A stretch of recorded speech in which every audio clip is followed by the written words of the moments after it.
नमस्कार दोस्तों, हम लोग क्लास 10th के साइंस का ऊर्जा के स्रोत इस पार्ट का क्वेश्चन नंबर 10 देखेंगे। तो देखिए क्वेश्चन नंबर 10 है, ऊर्जा की बढ़ती मांग के पर्यावरणीय परिणाम क्या हैं? ऊर्जा की खपत को कम करने के उपाय लिखिए। जैसे जैसे जनसंख्या बढ़ रहा है वैसे वैसे ऊर्जा की मांग बढ़ती जा रही है, जिसके कारण पर्यावरण पर क्या प्रभाव पड़ रहा है और ऊर्जा की जो खपत हो रहा है उसको कम करने के लिए हम लोग क्या उपाय कर सकते हैं।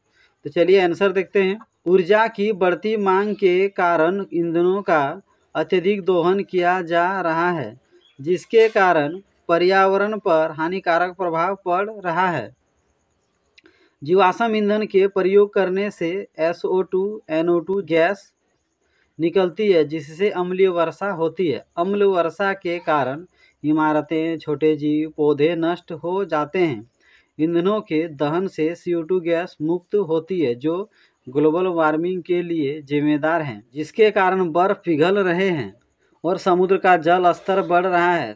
सौर सेल प्लांट, पवन चक्की आदि स्थापित करने के लिए वन तथा कृषि भूमियों को नष्ट किया जा रहा है। तो जैसे जैसे ऊर्जा का मांग बढ़ते जा रहा है, लोग अपने विकास के लिए बहुत ज़्यादा ईंधन का करते जा रहे हैं, प्रयोग करते जा रहे हैं।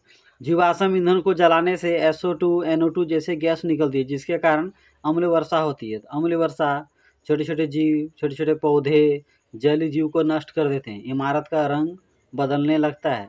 ईंधनों का प्रयोग करने से CO2 कार्बन डाइऑक्साइड गैस भी निकलती है, जिसके कारण ग्रीन हाउस प्रभाव पड़ता है, ग्लोबल वार्मिंग होता है। ग्लोबल वार्मिंग होने के कारण पृथ्वी का तापमान बढ़ने लगता है, जिसके कारण बर्फ पिघल रहे हैं, ग्लेशियर पिघल रहे हैं। ग्लेशियर पिघलने के कारण समुद्र का जल स्तर बढ़ रहा है। जल स्तर बढ़ने के कारण आसपास का इलाका जलमग्न हो जा रहा है। सौर सेल प्लांट, पवन चक्की, जल विद्युत बांध ये सब स्थापित किए जा रहे हैं, ताकि ज़्यादा से ज़्यादा ऊर्जा प्राप्त किया जा सके। इसके कारण कीमती पेड़ पौधे, जड़ी बूटियाँ, वन, जंगल, भूमि ये सारे नष्ट हो रहे हैं। तो ये बढ़ती हुई ऊर्जा की मांग का दुष्परिणाम है। अब आगे बढ़ेंगे, ऊर्जा की खपत को कम करने के क्या क्या उपाय हैं। ऊर्जा की खपत कम करने के उपाय। नवीकरणीय ऊर्जा स्रोत का उपयोग। तो एक नंबर में बता रहा है कि हमें नवीकरणीय ऊर्जा स्रोत की ओर ध्यान देना चाहिए। विद्युत उपकरणों को अनावश्यक रूप से नहीं चलाना चाहिए। तो दूसरा नंबर बता रहा है कि विद्युत उपकरण, टीवी, पंखा, बल्ब, AC बिना कारणवश इसे नहीं चलाना चाहिए। जैसे हम लोग अगर कमरे से बाहर जा रहे हैं तो बल्ब, पंखे, टीवी ऑफ कर देने चाहिए। इससे क्या होगा, ऊर्जा की बचत होगी।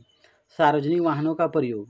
तो जो पर्सनल गाड़ी यूज करते हैं, बाइक, कार, उसके बदले सार्वजनिक वाहन, सार्वजनिक बसों का प्रयोग करने से ऊर्जा जो अधिक खपत होता है उसको कम कर सकते हैं।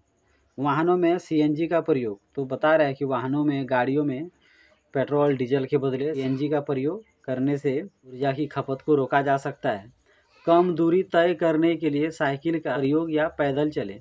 तो अगला बता रहा है कि कम दूरी चलने के लिए आप साइकिल का प्रयोग कीजिए या खुद पैदल जा सकते हैं। इससे क्या होगा कि ऊर्जा की खपत में कमी आएगी।